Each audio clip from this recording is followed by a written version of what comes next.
Hey guys, today I'm going to show you how to put together the best bushcrafting and wilderness survival kit for under $100. So let's get to it. So first and foremost, you want to get a backpack to carry your kit. Any 28-liter or larger backpack will do. This is an old school backpack that I found around the house for free. You want to get a large, preferably 10 by 10 foot tarp. This tarp should be windproof, waterproof, and durable. Look for tarps with sturdy grommets and loops. These features will make it much easier to set up a variety of tarp shelters in the wilderness.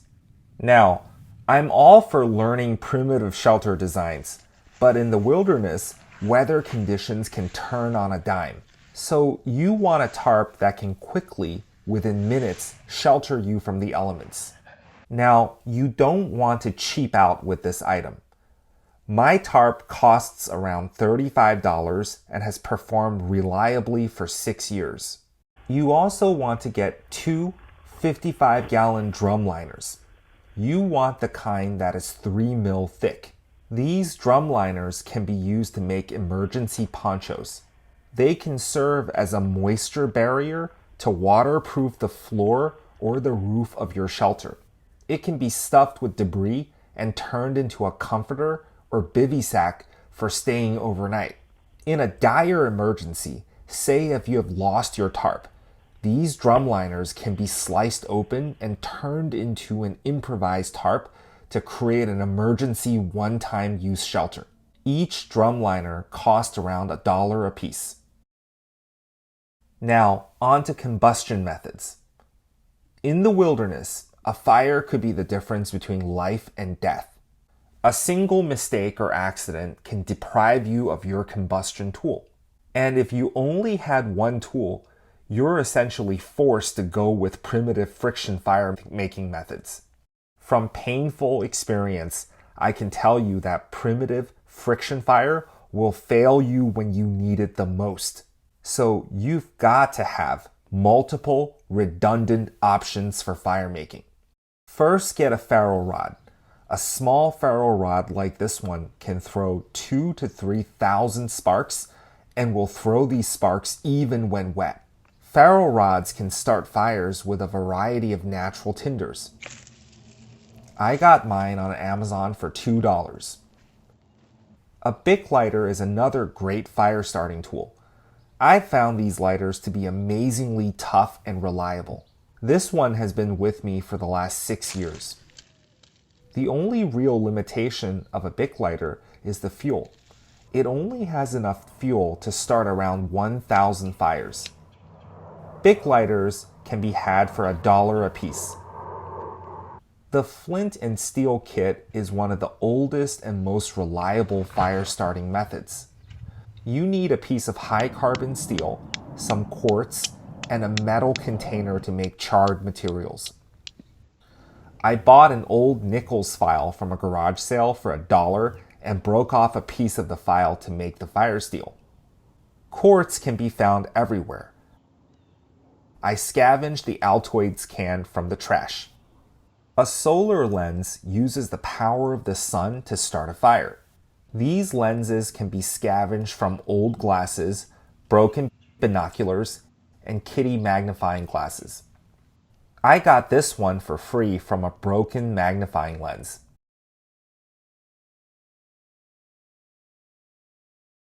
Now, in terms of cutting tools, I would suggest getting a Mora Companion Heavy Duty. This is a fixed blade, high carbon steel knife that offers decent cutting performance, great ergonomics, and durability for a very low cost. The knife really should be a person's first cutting tool. It is more versatile than the saw and much safer than a hatchet or axe. You can learn a ton of wilderness survival skills from the Mora Companion. I had my Mora for many years now, and it is my favorite bushcrafting knife. This knife currently retails for $23. With containers, you should get two, a container for cooking and a container for carrying water.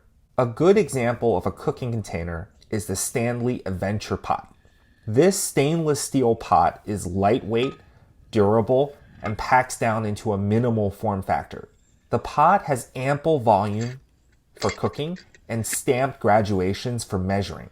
The Stanley pot can be had for $15. Now, with the water carrying container, you want to look for a large stainless steel container. This container should have a wide mouth so that it's easy to clean. Make sure that it does not have any internal coatings because you want to boil water with this container over a fire in an emergency. I got my 36-ounce container at a flea market sale for $1. With the Stanley pot and this water container, I can put 60 ounces of water to boil on an open fire in an emergency. Now, there are 1,001 things that you can do with cordage out in the wilderness. And cordage is one of the most difficult materials to reproduce with primitive methods.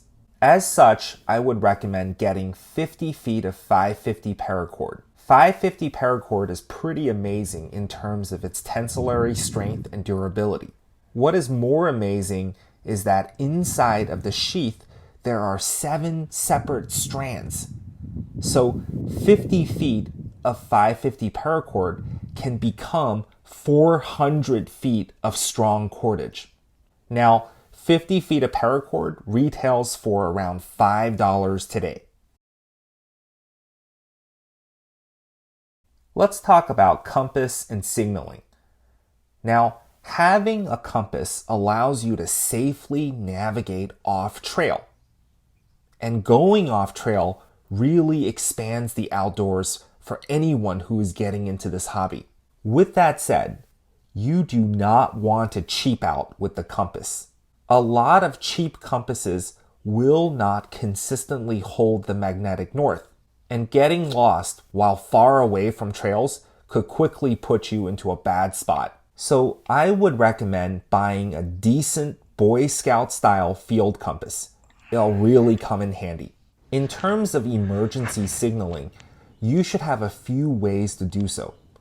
A whistle can be used effectively even when you can't speak.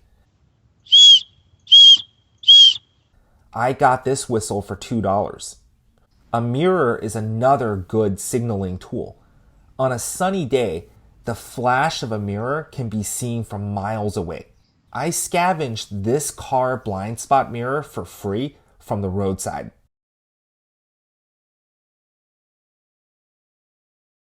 Now let's talk about consumables. While out in the wild, you always want to have some food with you. In a dire emergency, this food can be consumed to give you the energy to keep going. This emergency food cache should be composed of non-perishable, high-caloric foods, such as nuts, chocolate, honey, fats, and carbs. A ration of 1,000 to 2,000 calories should be ideal. This food should be kept in a separate, waterproof bag. Now, I found most of the food in my cache around the house and at work, so it did not cost me anything to put this together.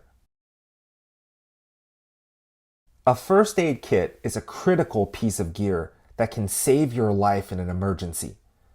In my first aid kit, I have a variety of common medical items that you can find around the house for free. These items include Band-Aids, gauze pads, tweezers, aspirin, dental floss, alcohol wipes, and sewing needles. All of these items were packed into a single large tin can and marked. In my 7 years of bushcrafting, I had to use this kit just twice, and boy was I glad to have it around both times. Finally, I believe that every bushcraft kit should have a number of super useful miscellaneous items that can usually be found around the house for free. Duct tape is a real miracle material with 1,000 uses. It can be used for lashing, for repairing items, for waterproofing, for emergency tinder, and much more. I incorporate duct tape liberally onto items like my knife, ferro rod, and Bic lighter. Tinfoil is an amazing material. In an emergency, it can be used as a container for cooking, boiling water, and for making charred materials. It can be turned into a long-distance signaling device or even a solar fire starter, and much more. I carry a large piece of tinfoil in my kit. Steel wire is always useful for making snares, traps, tripwires, and for making hanging bales for containers. Tin cans are great for storing items, making charred materials, and for refining natural materials like pitch and birch oil. I carry several tins with me.